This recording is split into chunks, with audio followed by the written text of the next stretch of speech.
Mais uma palestra promovida pela Sigla Investimentos. Para quem não me conhece, eu sou o Jean, um dos sócios fundadores da Sigla, e quero já, em nome da Sigla, agradecer a presença de todos os participantes. E no evento de hoje teremos um peso pesado do mercado financeiro, Fernando Ferreira, que é estrategista-chefe da XP. Ferreira também foi eleito por vários anos seguidos como um dos melhores analistas de ações do mundo pela Institutional Investor, que é um periódico feito pela Euromoney. Fernando, muito obrigado pela sua presença e também por disponibilizar o seu tempo aqui para esse bate-papo. E, Ferreira, para a gente começar aqui, eu queria te pedir para você falar um pouco de quem é o Fernando Ferreira, falar um pouco da sua trajetória, né, da sua carreira profissional, pode ser? Claro, não, pô, obrigado pelo convite, já. Fico muito feliz pelo convite e todos aqui que estão participando com a gente, né?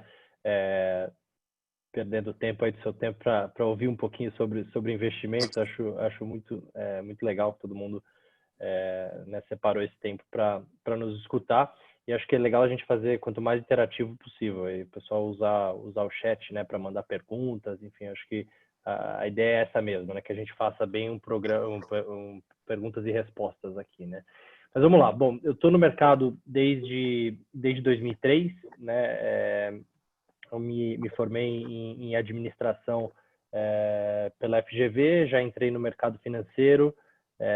E já na área de análise, eu passei um pouquinho de tempo ali na mesa de operações, mas depois eu percebi que realmente eu gostava da área de análise, né, de estudar e entender mais a fundo, né, o que estava acontecendo, ao invés ali da loucura da mesa de operações, do compra e vende, né, e aí eu passei por vários setores, né, eu cobri vários setores da Bolsa nesses últimos 17 anos, eu já fui analista de commodities, né, cobri Vale e celulose, depois eu fiz estratégia de bolsa, trabalhei com estrategista lá no Banco Americano que eu trabalhava durante 5 anos, fui para os Estados Unidos durante a crise do subprime ali, 2008, 2009, então vivi a crise lá de 2008 na pele, né, realmente morando lá, né, e acho que foi bem impactante, né, aquela crise.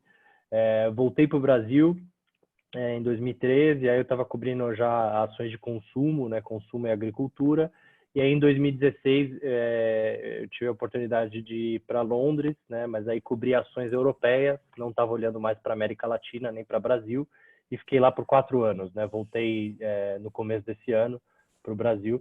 Isso foi muito bacana, né, foi muito relevante na minha carreira, porque abriu muito minha cabeça em relação ao mundo, né, a gente fica muito focado com o Brasil, né, o ministro, o presidente, né, o noticiário do dia a dia, etc. Mas quando você abre a sua cabeça e vê que tem muita coisa lá fora, né, ainda mais agora, né, e a gente vai falar um pouco sobre isso, que a gente tem muita oportunidade de diversificar a nossa carteira, essa experiência lá fora me ajudou bastante, né, abrir minha cabeça e ver que tem muita empresa boa, tem muito investimento lá fora que aqui a gente não tinha, né, oportunidade de investir antes. Então, isso foi muito bacana. Vim para a XP no começo desse ano, né, para assumir o time de análise e para ser o estrategista-chefe da XP.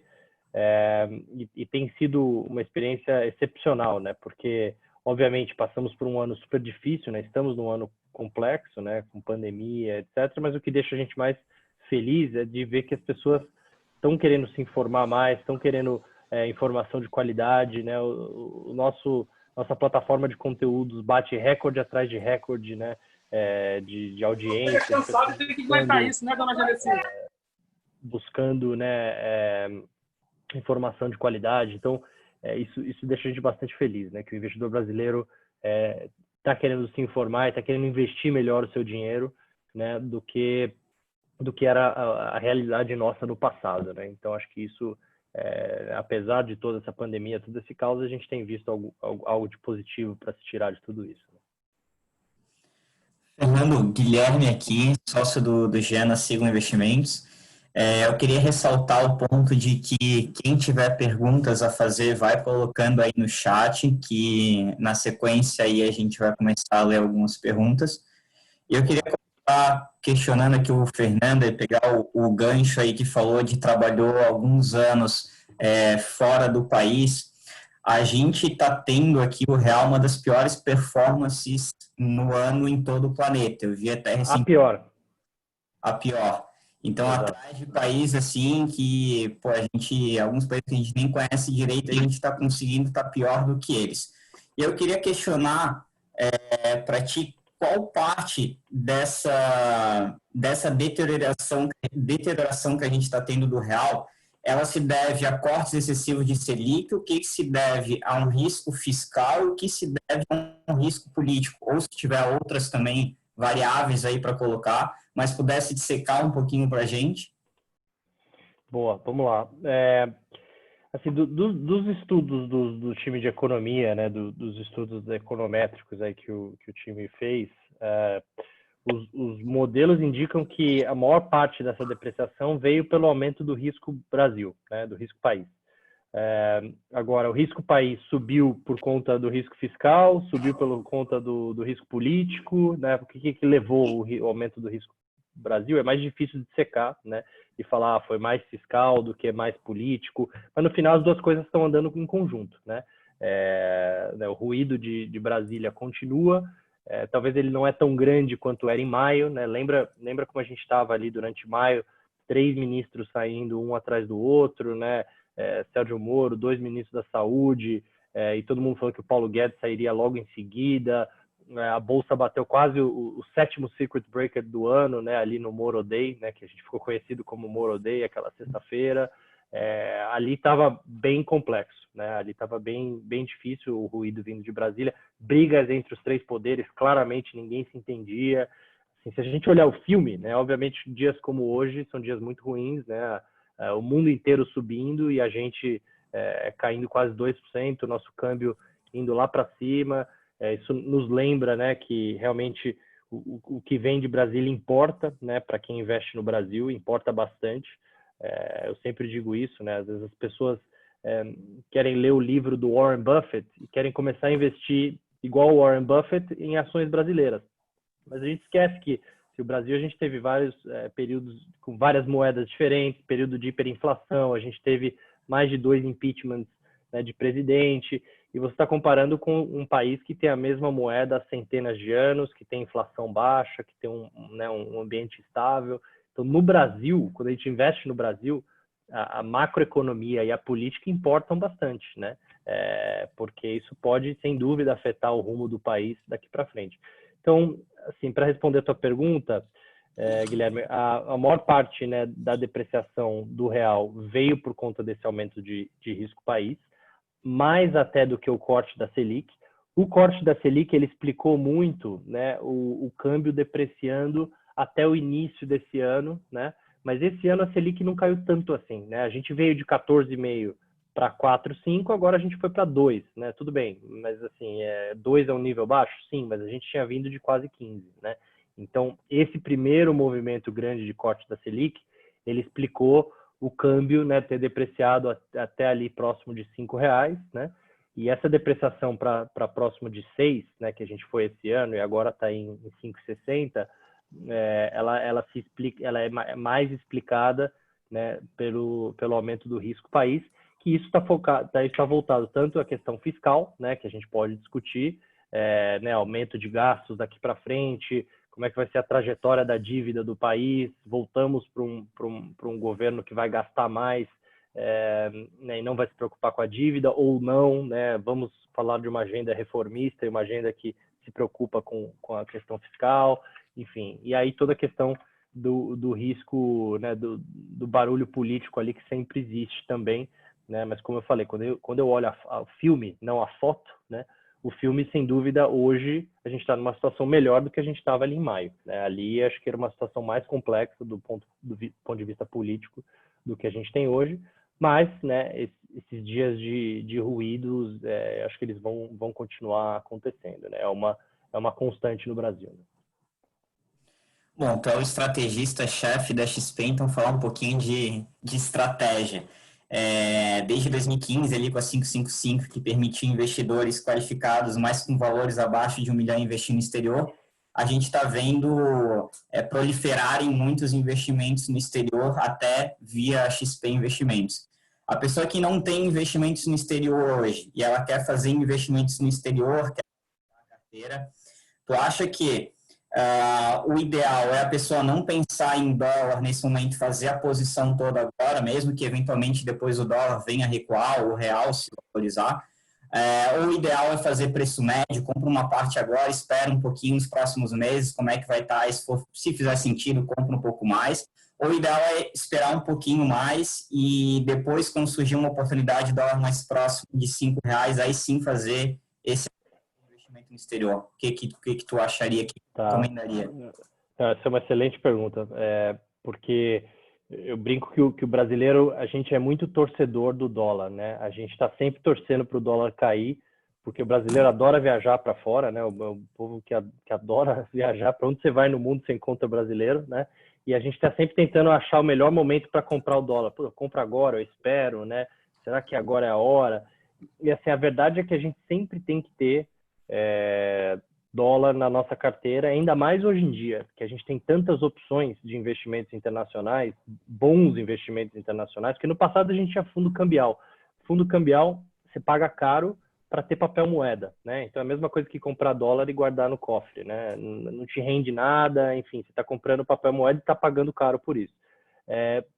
Agora, hoje não, né? Hoje você consegue investir em fundos de crédito globais, fundos de renda variável, né, de bolsa globais, fundos dolarizados ou não dolarizados, enfim, hoje tem muita opção, né? Você consegue comprar as BDRs direto na bolsa ou os ETFs, né, os fundos listados em bolsa, você investe no índice S&P 500. Hoje tem muita opção. Tem os COIs, né, produtos estruturados para investir lá fora. Enfim, opção é que não falta, né, para a gente investir em ativos internacionais. No passado, a gente nunca precisou, a gente primeiro nunca podia, né? O brasileiro, se você não tivesse muito dinheiro para mandar a conta lá para abrir uma conta lá fora, não tinha opção, né? Como você falou, mudou recentemente a legislação, né? Então não tinha muita opção. E segundo, os juros aqui era tão alto que não fazia muito sentido, né, olhar lá para fora, porque você estava sendo pago ali 1% ao mês, sem risco, né, aqui no Brasil. Para que você vai, né, se aventurar a investir, né, em ativos internacionais? Essa realidade mudou completamente, né? Hoje em dia, com juros a 2% ao ano, né, bruto, né, até antes de imposto e antes de taxa, assim, hoje não tem por que não ter ativos internacionais e não ter uma parcela relevante da sua carteira, né? Então, o que eu falo para as pessoas é assim, não tenham tanto medo do dólar, tenham mais medo do real, né? Acho que a gente tem que ter mais medo da nossa moeda do que em ter investimentos dolarizados. Por que isso? Porque independente do cenário de Brasil que a gente está pensando, se é um cenário de Brasil positivo ou negativo, o que quer que seja, você ter dólar na sua carteira vai sempre ser uma proteção, né, do seu investimento. Então, se a gente tem uma crise global ou uma crise aqui no Brasil, qualquer crise que der, qualquer pepino que a gente tiver, o dólar sobe, né? Assim, o dólar nunca vai, a nossa moeda nunca vai apreciar num cenário de crise. Então, você ter dólar na sua carteira é sempre importante, né? Então, a gente precisa parar um pouco de tentar achar o melhor momento para comprar, né, ativos dolarizados, até porque a gente hoje não é mais fundo cambial, né? Que fundo cambial você está realmente apostando na moeda. Quando você está comprando, né, por exemplo, ações do Google, ações da Amazon, né, ações da Apple, por exemplo, você está comprando um fundo de S&P 500, se você compra ele hoje, né, e vai comprando ao longo do tempo, fazendo esse preço médio que você mencionou, e você está investindo para daqui 5 anos, se você entrou a 5,50, né, e o câmbio voltou um pouquinho para R$ 5, né, que é a estimativa mais próxima aí do equilíbrio que a gente acha está mais para R$ 5, assim, você está olhando no longo prazo, isso vai ser mais do que offsetado, né, pelo crescimento dessas empresas, desses ativos, né? Então, é importante a gente ter essa visão de longo prazo e ter esse foco, né, em investimentos internacionais como estrutural na nossa carteira, muito mais do que tático, né? Eu acho que antigamente era muito mais tático, né? Tenho que ter dólar, compro dólar agora, eu espero, não. Agora é uma parcela estrutural da sua carteira, tem que estar em ativos dolarizados. Aí o percentual disso vai depender muito de cada um, né? Da realidade de cada um e, enfim, do limite de risco que cada um tem, né? Se é para ter 15%, 20%, 30% em investimentos internacionais, é importante falar com o seu assessor e ter, né, o assessor próximo para chegar nesse percentual ideal. Mas o ponto é ter essa parcela estrutural na sua carteira de investimentos hoje em dia. Bacana, Ferreira. Aproveitando até o tema da nossa live aqui, que é oportunidades na Bolsa, né, com a retomada da economia, eu queria saber de ti, assim, na tua visão, o que você está enxergando aí como oportunidades para esse segundo semestre. Na verdade, já está praticamente na metade do segundo semestre. E também um pouco de 2021, o que você vê para 2021 como boas oportunidades, tendo visto esse cenário político, né, a questão fiscal que está aí pulsando bastante aí o mercado acionário nos últimos dias. Qual é a tua visão em relação às oportunidades? Boa. Vamos lá. Eu acho que quando a gente olha para frente, né, quando a gente pensa no segundo semestre, a gente pensa em 2021, a nossa visão ela é positiva, tá? Ela é positiva para o mundo, ela é positiva para o Brasil também, e é positiva por 4 fatores principais, tá? O primeiro deles é a questão do vírus, né? A gente acha que daqui 6 meses a situação vai estar muito melhor, tanto porque estaremos mais próximos de uma vacina, né? Ou a vacina já vai ter sido lançada, ou estaremos muito próximos disso, ou porque a própria curva do vírus, né, já vai ter se dissipado muito mais, né? Então a gente imagina que daqui 6 meses a situação do vírus já vai estar muito melhor do que onde a gente está hoje, e hoje já estamos melhor do que estávamos em março, né? Estou dizendo em relação ao mundo, né? Em relação à pandemia, realmente estamos numa situação ainda difícil, mas melhor do que estávamos em março. A gente imagina que para o final do ano estaremos numa situação melhor. Então isso é importante, né, para preços de ativos, porque o risco de uma grande segunda onda que leve novamente a um lockdown no mundo, esse é o principal risco, né, dos ativos hoje em dia. Então, acho que a questão do vírus e da pandemia, ela é relevante, né, quando a gente pensa em preços de ativos daqui para frente. Segundo motivo são os pacotes econômicos e os benefícios, né, que os governos têm dado aí para conter a crise. Já foram anunciados no mundo mais de 20 trilhões de dólares, né, de pacotes de estímulos, tanto por governos quanto por bancos centrais. Para vocês terem uma ideia, 20 trilhões de dólares é mais do que 20% do PIB global, é 23% do PIB global. Quanto que vai cair o PIB global esse ano? O PIB global esse ano vai cair coisa de 4, 5%. Então, assim, o PIB vai cair 4, 5%, e você tem 20%, mais de 20% de dinheiro novo, né? E esse dinheiro novo, ele vai continuar na economia depois da pandemia, né? Esse dinheiro não vai embora. Por isso que a gente está vendo preços de ativos subindo, porque para onde vai esse dinheiro, né? Ele está indo primeiro para o mercado financeiro, né? Ele não está indo para investimentos de empresa, né? Poucas empresas estão fazendo grandes apostas agora e fazendo investimentos maciços. Não, esse dinheiro está irrigando os mercados com liquidez, por isso que preços de ações estão subindo, por isso que o preço do ouro não para de subir, né? Porque os mercados estão muito líquidos. Foi injetado muito dinheiro na economia mundial, e mesmo no Brasil, o Brasil anunciou mais de R$1 trilhão, né, de pacotes de benefícios. A gente não gastou tudo isso, né? A gente gastou aí pouco menos da metade, né, do que foi anunciado, mas mesmo assim é muito dinheiro, né? O Brasil é um dos países que mais estão gastando nessa crise, para conter a crise, que é totalmente necessário, né? Acho que esse investimento, esse gasto extraordinário esse ano, ninguém discute a necessidade desse gasto, ele é realmente necessário, e justamente para dar essa ponte, né, de liquidez para as empresas, essa ponte de liquidez para os consumidores. Mas o ponto aqui é que é muito dinheiro, né, que foi anunciado, e que caso os mercados venham a sofrer, caso a economia venha a patinar, caso a economia não comece a melhorar, o que vai acontecer? Você vai ter mais anúncios ainda, né? Então, esse 20 trilhões pode virar 25, pode virar 30, né? Eu não tenho dúvida de que se o mercado americano começa a cair, que o Banco Central americano vai anunciar um novo pacote de estímulos, né? Que o Trump vai anunciar um novo pacote amanhã, enfim. Então, acho que isso está dando uma sustentação muito grande, né, para os mercados. O fato de que tem muito dinheiro novo e que caso, né, a economia não reaja, você vai ter mais dinheiro sendo injetado. Esse é o segundo motivo. Terceiro motivo que a gente fica otimista olhando para frente é a economia em si, né? Então a gente sim está vendo uma recuperação econômica. Essa recuperação ela está sendo mais rápida do que muitos economistas esperavam, né? Os economistas esperavam que ia ser uma recuperação em U, uma recuperação em L, uma recuperação extremamente lenta. E a verdade é que os números que a gente viu até agora de produção industrial, vendas no varejo, né, confiança do consumidor, confiança do empresariado, essa retomada se deu mais rápido do que todo mundo esperava.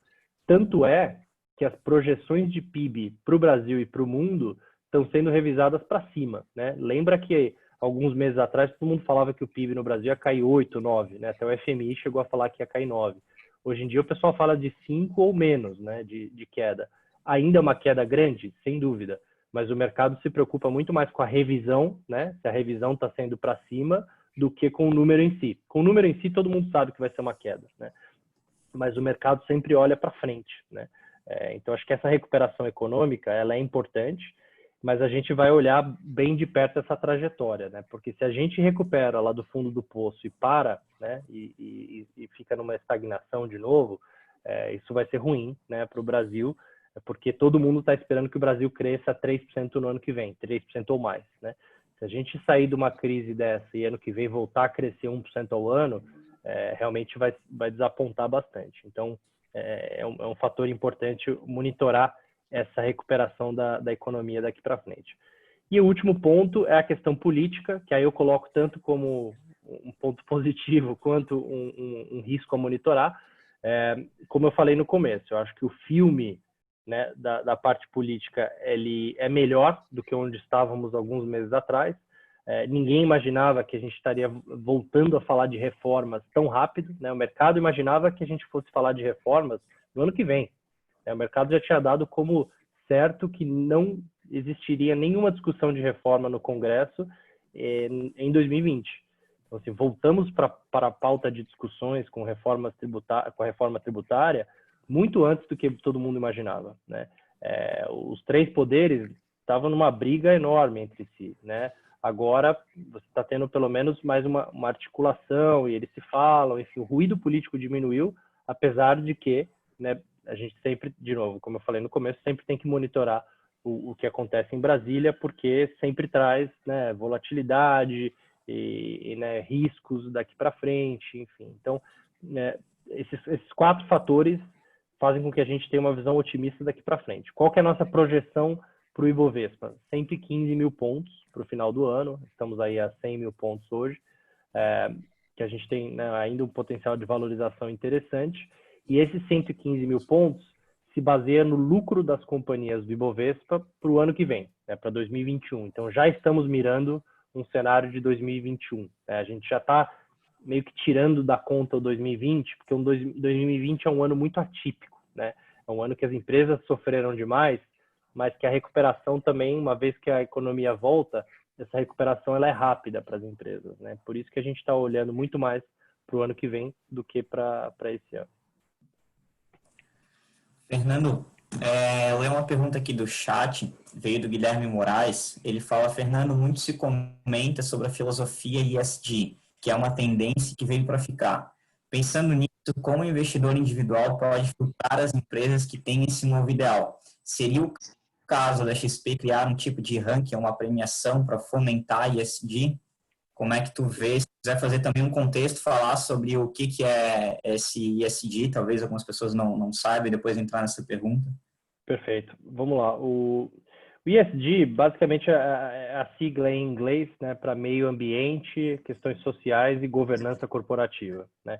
Eu acho que governança corporativa não é uma novidade no Brasil, né? Lembra que a gente tinha ações PN, ações ON, que as empresas brasileiras tratavam os acionistas minoritários muito mal, historicamente, porque todas tinham um controlador e elas não estavam nem aí para o mercado, né? As empresas brasileiras tiveram um histórico horroroso de governança corporativa, essa é a verdade. E aí o novo mercado foi criado pela Bovespa lá atrás, né? Quando eu comecei no mercado, lá no começo dos anos 2000, justamente para melhorar essa questão de governança corporativa, que o Brasil tinha um histórico muito ruim. Então, essa preocupação com ESG, né, com meio ambiente, questões sociais e a governança corporativa, é porque os investidores perceberam que, basicamente, hoje você tem que ter um lucro com propósito. Por quê? Porque a empresa que trata mal os seus funcionários, que trata mal os seus fornecedores, que não respeita as regras do meio ambiente, etc., essa empresa não é sustentável a longo prazo, né? Essa empresa vai sofrer algum tipo de consequência, né? Ou ela vai perder gente, ou ela vai perder mercado para um concorrente, ou ela vai ter um problema ambiental muito grave. Então, isso surgiu bastante, né? Pensando nessa visão de sustentabilidade, pensando no longo prazo, né? Quando você pensa no longo prazo, faz muito sentido, né? Você levar em consideração muito mais do que o lucro em si, mas levar em consideração o lucro sustentável, né? O que faz sentido e o que é o propósito dessas empresas, né? Ou seja, o propósito não é só gerar lucro e pagar dividendo para os acionistas. O propósito das empresas hoje é muito maior. E aí o que fomentou muito esse movimento são as gerações mais novas, né? Quando você olha, por exemplo, a geração dos millennials, né? Quem tem até 32, 33 anos de idade, hoje 70% dessa geração diz que no mundo, tá? Isso não é Brasil, mas 70% diz que questões ESG são muito relevantes quando eles pensam em investimentos, né? Antigamente não se pensava tanto assim, né? O investidor não estava tão preocupado com isso. As gerações mais novas estão, elas querem saber de onde vem, né, aquele produto, como é produzido, se tem algum tipo de trabalho infantil ou trabalho escravo, enfim, essas questões são extremamente relevantes. E quem não se adaptar, eu vi isso muito na Europa, né? Na Europa isso já está muito avançado, né? E as empresas que não estão bem avaliadas, né, em rankings de ESG, simplesmente os investidores não olham, né? Independente se a ação está barata, se ela está de graça, independente. Assim, hoje virou o primeiro filtro dos investidores, né? Virou as questões de ESG. Antigamente era a última coisa que os investidores iam olhar, né? Então eles olhavam, começavam lá com o setor, se a ação tá barata ou não tá, enfim, faziam toda a análise e no final eles iam olhar para as questões de ESG. Hoje em dia essa realidade se alterou. A gente está, sim, olhando muito de perto, né, na XP. A gente já tem alguns produtos, alguns fundos, né, fundos Trend ESG, que investem em empresas globais bem ranqueadas de ESG. Isso já está disponível na nossa plataforma. É um fundo excelente, porque você tem muita empresa de tecnologia ali, tem muitas empresas muito boas, né, que são bem ranqueadas nessas questões de ESG. Então, não só é um investimento sustentável, mas na última década, boas empresas bem ranqueadas em ESG performaram bem melhor que o índice, né? E aí tem várias teorias por trás disso, né? Por que foi um melhor investimento do que né, o índice em geral. Mas hoje a gente já tem vários fundos na plataforma, né, que focam em boas empresas bem ranqueadas nas questões de ESG. E na realidade, Brasil, a gente também está olhando isso muito de perto. A gente tem uma analista hoje só focada em questões de ESG e a gente tem um pipeline, né, de coisas que a gente vai fazer daqui para frente. Mas a gente está no começo dessa jornada, né? Acho que o Brasil ainda está um pouco atrasado em relação ao resto do mundo, mas a gente vai fazer, a gente como XP, como a maior corretora do Brasil, a gente vai, sem dúvida, a gente está liderando esse movimento aqui no Brasil e a gente vai falar bastante, né? Já falamos muito nos últimos meses, mas acho que vocês vão ver mais e mais, né, da XP nessa linha.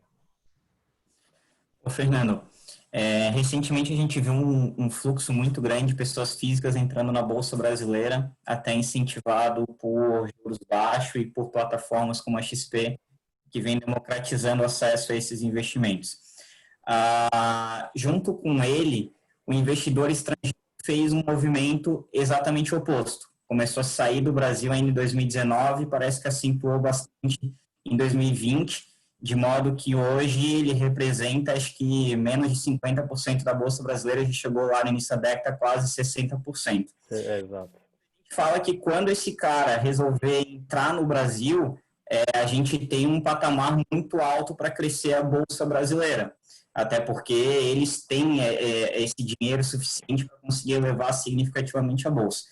Eu queria que tu contextualizasse isso, por que o investidor estrangeiro está fora, por que ele não volta para o Brasil, esperava-se que ele voltasse lá em 2018 com Previdência, 2019 com Previdência, não veio.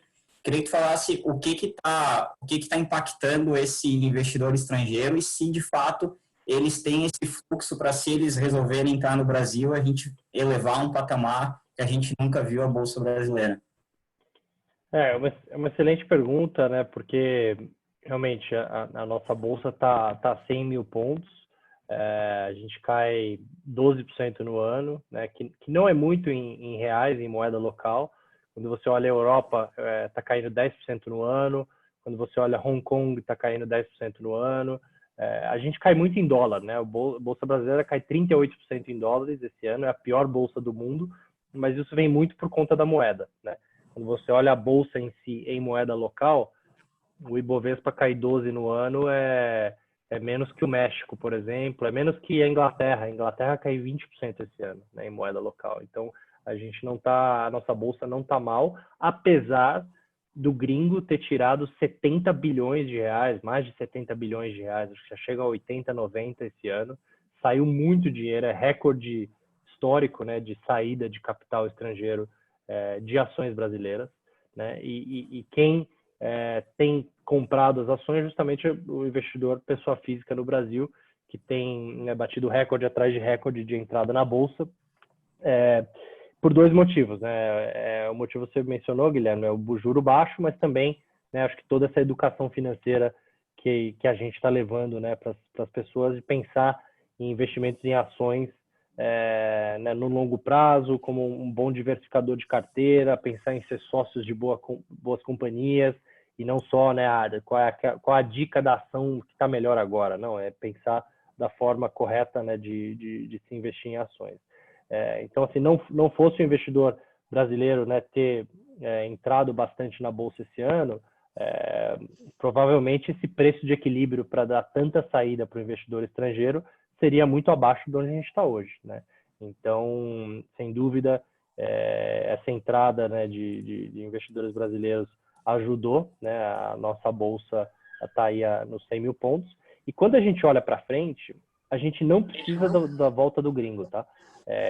Hoje o Brasil tem 7 trilhões de reais, né, na renda fixa, 1 trilhão de reais em poupança, quase dá 900, quase 900 e poucos bilhões. Os fundos de pensão têm quase 1 trilhão de reais também em ativos, e os fundos de pensão estão extremamente subalocados em renda variável. A maioria deles não vai conseguir entregar a meta de retorno, né, a meta atuarial que eles têm, com os juros a 2% ao ano, não vão conseguir, vão ter que tomar risco, vão ter que comprar bolsa. Mesma coisa para os fundos multimercados, estão extremamente subalocados em bolsa. Então, a gente estima que você tem pelo menos 1 trilhão de reais para vir para a renda variável, né, de todo esse capital aí que eu mencionei, que dá mais ou menos quase uns 10 trilhões de reais, né, a gente já estima que pelo menos 1 trilhão vai vir para a Bolsa, e 1 trilhão de reais é mais ou menos 30% do valor, 25% a 30% do valor da Bolsa atual, né? É muito dinheiro, esse é o meu ponto, né? É muito dinheiro que tem para vir para a Bolsa mesmo, né, de dinheiro local, e a gente não precisa do gringo, né, para fazer a Bolsa andar. Obviamente, se o investidor estrangeiro voltar, isso vai dar uma demanda adicional, né, vai dar um gás adicional aí para os preços de ativos, preço da Bolsa brasileira, e aí a gente pode, né, andar ainda mais né, superar aí os 115 mil pontos, etc. Mas no nosso cenário base, a gente não considera a volta do gringo como sendo necessária para a Bolsa continuar andando, tá? Porque tem muito dinheiro ainda no Brasil para migrar para renda variável. Eu queria te fazer uma pergunta assim, voltada mais para setores, tá? Queria saber a tua opinião com relação à recuperação de commodities, né? Caso da Petrobras, que antes da pandemia aí estava sendo negociado R$30 e agora na casa dos 22, 23. Dos bancos também, a gente vê alguns bancos aí sendo negociados abaixo do valor patrimonial, inclusive até teve uma entrevista aí com o Márcio Arthur, falando que está super comprado em JP Morgan. Queria saber como é que eu estou entre esses setores, né? Bancos e commodities. Boa, vamos lá. Começando nas commodities, né? A nossa ação favorita em commodities é a Vale, né? A gente acha que a ação da Vale, apesar de ter subido bastante, ainda continua muito barata.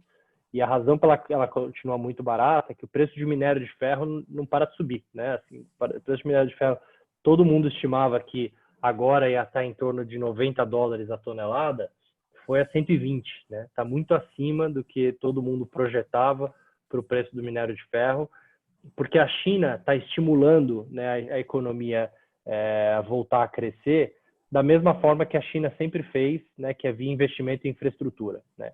Então, a China está voltando a estimular bastante a economia lá, e isso significa, né, investimento em infraestrutura significa mais produção de aço demanda mais minério de ferro, e isso faz com que o preço de minério de ferro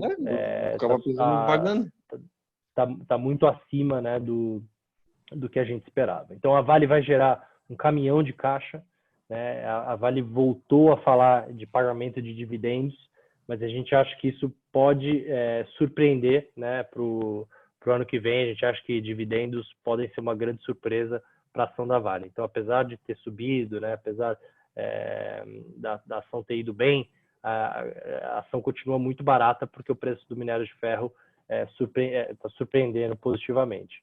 A gente gosta também das proteínas, né? A proteína a gente acha interessante, né? JBS, Marfrig, porque são empresas exportadoras também, que têm muita exposição cambial, né? E que tem muita exposição dolarizada, a maior parte da receita é dolarizada, então se beneficiam desse câmbio mais fraco. E também as proteínas, quem é o maior comprador de proteínas hoje é a China, né? Então, também são muito expostas à China, a essa recuperação da economia chinesa, e a China está com um déficit de proteína muito grande, porque eles tiveram, antes do coronavírus, né, 2 anos atrás, eles tiveram uma peste suína lá que dizimou o rebanho de suíno na China, e desde então eles estão importando tudo que é proteína para lá, para conseguir alimentar a população, né? Então isso tem ajudado bastante as empresas brasileiras, né? E a gente gosta do setor. A gente gosta também do setor de celulose, né? A gente acha interessante, Suzano, Klabin, pelas mesmas razões do dólar, mas também porque tem uma exposição grande em relação à China, né? Então a gente prefere essas commodities mais expostas à China, porque a China saiu antes da pandemia e está voltando a crescer mais rápido do que o resto do mundo. O petróleo, por que o petróleo ficou para trás, né? O petróleo recuperou, né? Lembra que chegou a preço negativo ali e agora voltou aí para os $40 o barril. Mas para o petróleo voltar ali para os $60, $70 o barril que estava no pré-crise, o petróleo depende muito mais de crescimento mundial e de demanda por petróleo, né?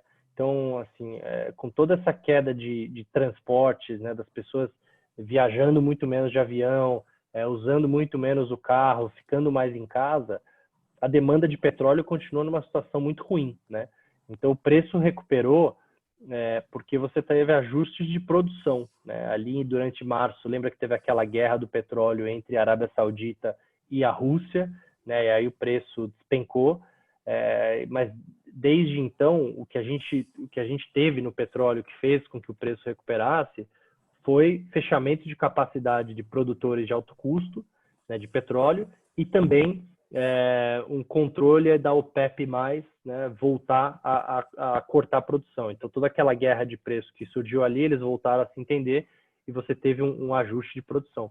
Mas a demanda ainda continua fraca, né, do petróleo. Então, é diferente dessas outras commodities que eu mencionei, que são mais expostas à China e que estão recuperando mais rápido, né, do que o petróleo, porque o petróleo ele depende muito mais de economia mundial, depende muito mais, né, de demanda por transportes, que ainda está patinando, né, no pós-crise, tá? Então, acho que a visão de commodities é essa. Tem alguma dúvida antes de eu falar de bancos? Ou tá claro? Tá claro. Boa. Vamos lá. E bancos, assim, falar de bancos brasileiros aqui, né? Bancos é um bom setor para quem olha dividendos, né? Porque os bancos são muito sólidos, geram muito caixa, e estão projetando dividendos para o ano que vem, em números de consenso, de 7% a 8% ao ano, né? Quando você olha Banco do Brasil, Bradesco, Itaú, né? Os grandes bancos brasileiros estão projetando dividendos muito altos, Itaúsa, porque, né, as ações dos bancos caem mais de 30% esse ano, enquanto a Bolsa cai 11%, né? Então, é um setor que caiu 3 vezes mais do que caiu a Bolsa e é o maior setor da Bolsa, né? O setor bancário é o maior setor da Bolsa e cai mais do que o triplo do que cai o Ibovespa. Não fosse os bancos terem caído tanto, a Bolsa já estaria próxima a 115 mil pontos, né? A gente fez uma conta esses dias, que se os bancos tivessem caído em linha com o Ibovespa, a Bolsa já estaria nos 115 mil pontos. Então, os bancos sim estão sendo uma draga, né, para o índice, por isso que o dividendo projetado está tão alto, né? As ações realmente estão muito baratas, as ações dos bancos, mas não é um setor que a gente assim, morre de amores, né? Na carteira de estratégia a gente tem só um banco na carteira, que é o Banco do Brasil. O nosso analista ele tem recomendação de compra em Banco do Brasil e Bradesco, né? São os dois bancos que ele gosta mais. Mas assim, o setor bancário, com todos os gestores que você fala, né? E a gente discute muito com os gestores, né? Sobre os setores, enfim. Você tem 3 grandes preocupações. Por que as ações sofreram tanto, né? São 3 coisas. Primeiro é o aumento de inadimplência, né, por conta da crise. Então, muita empresa e muito consumidor que tomou crédito não vai conseguir repagar, né, esses créditos. Então, você tem um aumento ali de inadimplência para os bancos. Por isso que os bancos provisionam tanto, né? Eles provisionam essa perda antes. Então, eles falam, bom, a gente vai perder tanto, vamos já salvar aqui um pouco do nosso resultado para essas perdas futuras. Então, esse aumento de inadimplência que está por vir por aí, traz uma incerteza muito grande, né, do futuro dos resultados dos bancos, né, porque você não sabe se a perda vai ser muito maior, não vai, enfim, fica uma nebulosidade ali grande, né, em relação ao resultado futuro dos bancos. Essa é a primeira preocupação no setor bancário. A segunda delas é uma preocupação antiga já, mas que continua, que é a competição, né? Então, todo esse movimento das fintechs, das plataformas, do aumento da competição, que está sendo, né, não diria ajudada, mas assim, o Banco Central e o governo estão abrindo a competição do setor bancário, porque é um setor extremamente concentrado no Brasil, então está sendo fomentado um aumento de competição, né, nesse setor, justamente para baixar custo para o consumidor. Isso é uma preocupação para os grandes bancos, né? Então, os investidores ficam receosos, né, de investir nos bancos, justamente porque eles não sabem aonde vai parar nessa questão do aumento da competição com players que estão roubando muita participação de mercado. E, por último, a última preocupação em relação aos bancos é a questão regulatória, né? Então, existem mais de, eu esqueci o último número que eu vi, acho que eram mais de 50 ou 60 projetos em Brasília, sendo discutidos no Senado, principalmente, que visam uma série de medidas, né, contra o setor bancário, desde aumento de contribuição social para o lucro líquido, taxação de dividendos, retenção dos dividendos, botar um teto, né, nos juros ali de cartão de crédito e de cheque especial, né, que nem foi aprovado no Senado e depois a Câmara não passou algumas semanas atrás. Mas, enfim, o Brasil vai sair dessa crise muito endividado. Então, você vai ver discussões, né, já está tendo discussões de aumento de tributos, ou para a economia como um todo, ou para setores específicos. E o setor bancário é um que está sendo muito visado, né, para participar de quem vai pagar a conta, né, por essa dívida toda que o Brasil está tomando. Então, o investidor, principalmente o investidor estrangeiro, quando ele olha isso, ele fala, eu estou tão distante disso, né, eu estou tão distante da agenda do Congresso lá em Brasília, para mim não faz sentido tomar esse tipo de risco, né? Assim, é muita incerteza para mim, né? Então ele prefere vender e sair dos bancos, e aí ele volta a olhar quando, né, o cenário estiver mais claro, mas é por isso que os bancos caíram tanto, né? Então a gente acha que assim, esses riscos já são sabidos, né? A gente acha que esses riscos já estão bem precificados nas ações dos bancos, mas é um setor que você precisa ter paciência, né? Não é um setor que tem né, grandes catalisadores, que a gente chama, né? Não tem nada de curto prazo. você olha e fala, ó, isso aqui pode ser extremamente positivo para o setor. Não, é realmente um setor que você tem que olhar e mirar o longo prazo, porque a gente acha que sim, caiu bastante e esses riscos estão bem precificados, mas diferente, por exemplo, da Vale, né, que o preço do minério de ferro não para de subir, e isso ajuda muito a geração de caixa, que o fundamento é muito bom, o fundamento nos bancos, ele é um pouco pior, né? Então tem que ter um pouco de paciência, né, com as ações dos bancos. Perfeito, Ferreira. Tem uma pergunta aqui no chat, mudando um pouco a questão do setor. A Vitória, que está fazendo essa pergunta, ela diz o seguinte: ontem a Sula divulgou um relatório intitulado de Yellow Flag, abordando questões de alerta envolvendo a empresa JHSF, né? Na sua visão, essa queda do papel representa um bom momento de entrada? Até queria aproveitar esse ensejo, né, de falar de construção civil, para tu falar um pouco da indústria de fundos imobiliários. Como é que você vê a retomada aí dos fundos em relação também à própria retomada da economia brasileira? Tá bom. Vitória, a gente está restrito em JHSF, que a gente participou do follow-on recente da companhia, então, felizmente, a gente está sem cobertura do papel no momento. Falando do setor, né, de real estate e de fundos imobiliários também, a gente vê que assim, é um setor, principalmente quando a gente olha residencial, né, e dentro do residencial, principalmente o baixa renda, é um setor que não sofreu nada com a crise, né? Pelo contrário, essa queda de juros e aumento de disponibilidade de crédito fizeram com que o setor crescesse muito durante a crise, né? Então foi um setor aí dentro dos setores antifrágeis da bolsa, né, que conseguiram crescer mesmo com a pandemia e com a crise, e as empresas de baixa renda reportaram resultados muito bons, muito fortes. Na alta renda, as empresas sofreram mais, né, porque elas dependem um pouco mais de confiança do consumidor, enfim, e as pessoas, né, elas querem ir visitar o apartamento, enfim, o alta renda sofreu um pouquinho mais, mas também sofreu pouco, tá? Então é um setor que a gente gosta, a gente acha que tem muita oportunidade, né, no setor imobiliário, principalmente o residencial.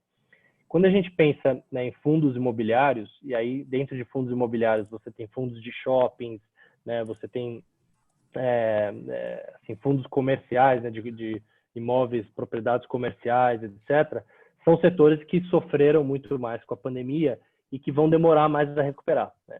Então, a gente, o nosso analista de fundos imobiliários migrou a carteira de fundos imobiliários recomendado muito mais para fundos de galpão, fundos de logística, né, fundos de recebíveis.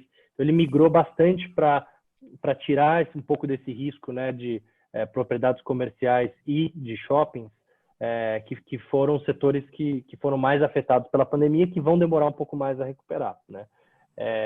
O setor em geral de fundos imobiliários, né, quando a gente olha o IFIX, né, que é o índice lá da bolsa, né, que mede, né, a performance dos fundos imobiliários, ele operou, assim, ele performou como deveria. Ele caiu menos que o Ibovespa e caiu com uma volatilidade bem menor também, né? Então, com uma vol bem mais baixa do que a volatilidade do Ibovespa. Então, eles performaram como deveriam, né, durante uma crise. Eles não sofreram tanto quanto sofreram as ações e também com uma volatilidade de preço bem mais baixa. Hoje em dia, né, os dividendos dos fundos imobiliários estão muito mais atrativos do que estavam no começo desse ano, né? No começo desse ano, você tinha a média de fundos imobiliários estava pagando 2% de dividendos só, que é muito pouco, né? Você precisaria ali ter um ganho de capital muito grande para justificar comprar as cotas desses fundos com dividendo de 2% ao ano. Depois da queda que a gente teve, hoje você tem vários fundos pagando 5%, 6% de dividendo sem IR, né? Mesmo isento de imposto. Então, assim, quando você compara com a renda fixa, está extremamente interessante, né, o nível atual aí do setor de fundos imobiliários.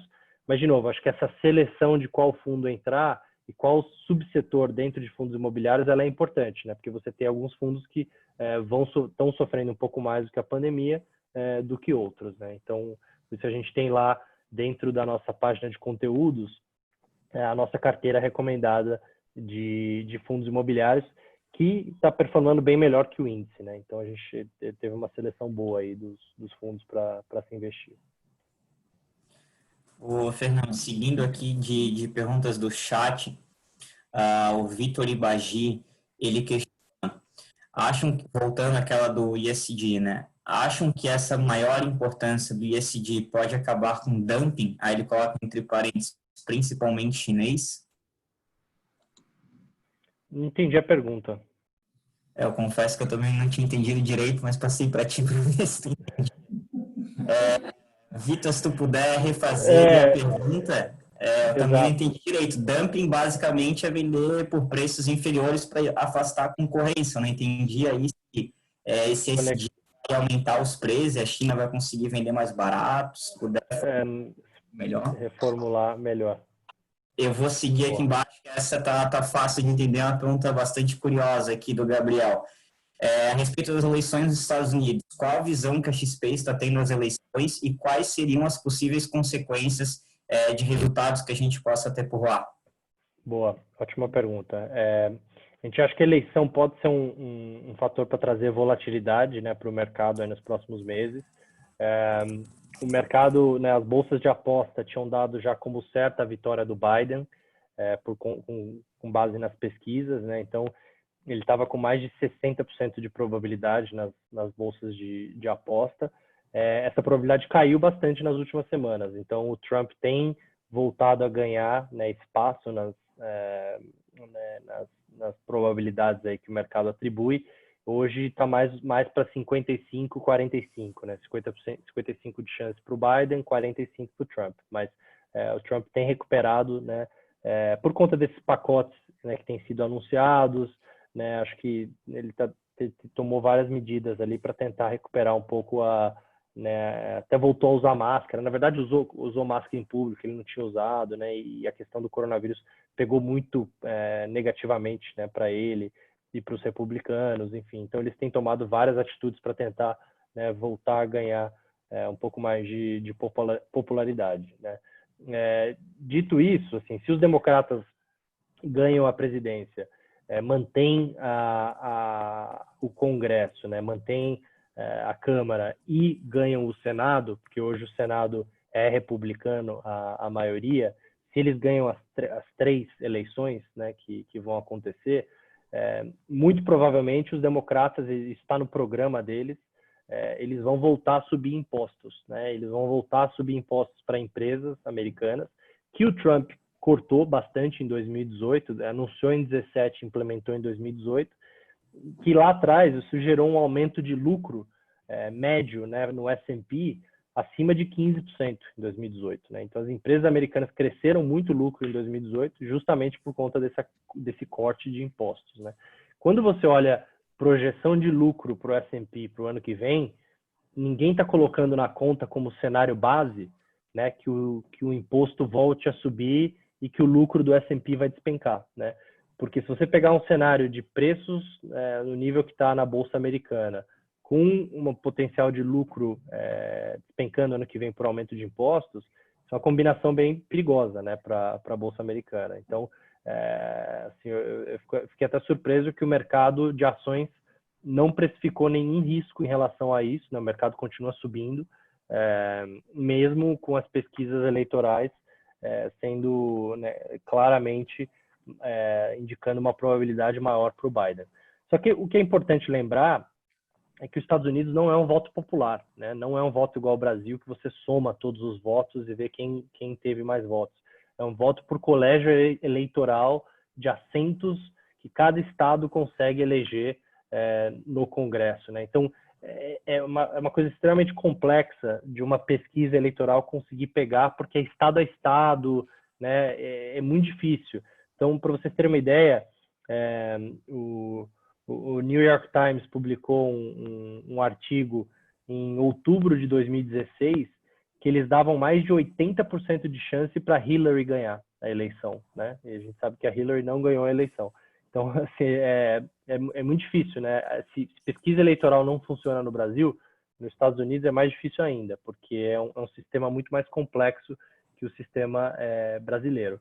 Eu acho que por isso que o mercado ainda não está, né, não está precificando esse risco de aumento de impostos, enfim. Mas caso venha acontecer, vamos assumir que os democratas ganham, né, que tem esse aumento de impostos, etc. Isso vai ser um ajuste muito mais, eu diria, um one-off, que a gente chama, né? Muito mais de uma vez, e depois que teve esse ajuste, a vida volta ao normal. Porque o Biden é um candidato mais ao centro, né? Não é um candidato radical como o Bernie Sanders, né? Ou como a Elizabeth Warren. Ele é um candidato mais de centro. Se você for pensar, bom, vai mudar muito a vida do Google, do Facebook, da Amazon, do Netflix? Esses caras vão ter um business completamente diferente se os democratas ganharem? Na verdade é que não, né? Vão continuar sendo grandes empresas, vão continuar disruptando uma série de setores e crescendo fortemente, né? É muito difícil imaginar que o business dessas empresas vai mudar completamente se ganhar o Trump ou ganhar o Biden, né? Eu acho que o risco maior está muito mais nessa questão dos impostos, né? E isso pode afetar, né, o lucro das companhias e isso pode, né, ter uma correção no mercado lá fora, caso a gente comece a precificar esse risco. Mas não parece que é um risco binário, né, de se ganhar democrata, né, não parece que é o caso. Tá? Ferreira, a gente tem uma outra pergunta aqui do chat, feito pelo Rafael, continuando sobre setores, né, ele queria saber a tua opinião sobre o setor de varejo, né, após as fortes altas desse setor, se você ainda enxerga oportunidades. A gente gosta bastante do setor, né? Se for olhar a nossa carteira recomendada lá, a gente tem Vivara, a gente tem Lojas Americanas, a gente tem Via Varejo, a gente tem Local Web, né? Que não é varejo, mas é uma empresa de tecnologia que faz soluções para comércio online, né? Para e-commerce. Então, assim, a gente gosta bastante do setor. Apesar de tudo que já subiu, né? A gente vê essa revolução, né, do marketplace, essa revolução do varejo online como algo que veio para ficar, né? E isso sem dúvida traz muita oportunidade de crescimento para essas empresas, porque é muito mais do que só o crescimento das lojas físicas, o crescimento do varejo ali que elas participam, mas você começa a já pensar qual o potencial, né, de penetração que o varejo online pode ter no Brasil, que está crescendo bastante, mas quando você começa a fazer conta e falar, bom, se elas ganharem X% de mercado nos próximos anos, isso aqui pode ser, né, muito grande para o tamanho do business delas, para as receitas delas, enfim. Então a gente gosta do setor, né, apesar da performance alta, a gente acha que tem um porquê, né, por trás dessa performance. Magalu, a gente tinha uma recomendação de compra, a gente rebaixou para neutro recentemente, a gente gosta muito da história, mas a gente acha que hoje está mais difícil, né, justificar muito upside na história da Magalu. A gente, né, não tem nada contra, a gente tem um potencial ali interessante, mas a gente acha que tem um potencial de valorização talvez um pouco menor do que outros papéis, né, dentro do setor de varejo. Fernando, a gente está já chegando aí para finalizar. Tem mais duas perguntas, até o Vitor ele refez aqui a pergunta. Eu vou pegar essas perguntas, vou te mandar ali no chat, no WhatsApp depois, Fernando, se puder só mandar um áudio, a gente repassa ali para os clientes rapidinho, para a gente não extrapolar aqui. Eu queria finalizar, Fernando, o intuito, você é estrategista-chefe da XP, e eu queria finalizar justamente com esse tema para te devagar um pouquinho para a gente, sobre o que deve ser composta uma carteira de investimentos, como deve ser formada uma carteira de investimentos. A gente bateu bastante na tecla de renda variável, mas se a gente olha ali os gráficos de alocação de perfil da XP, tem a parte de pré-fixado, tem a parte indexados à inflação que está bastante alta, acho que tem um prêmio alto, então a gente está esquecendo que a renda fixa não é só Selic, tem um prêmio ainda nessa curva de juros, tem a parte de multimercado, alternativos. Então, se pudesse devagar, como a gente deve formar uma carteira de investimento diversificada para esse cenário que a gente está fazendo, e a gente finaliza, se quiser colocar umas considerações finais também. Perfeito, acho que esse tema é super relevante, né? Inclusive a gente ouviu aí de um dos maiores investidores americanos durante a Expert, né? O Ray Dalio, falou muito sobre isso, sobre o poder da diversificação, né? E segundo ele, esse é o maior almoço grátis que o mercado te dá, né? A oportunidade de investir em ativos que são pouco correlacionados entre si, né, que o preço de um não está muito correlacionado com o preço do outro. E quando a gente pensa, por exemplo, nos ativos internacionais, né, por que eu gosto bastante de ter ativos internacionais e dolarizados na carteira?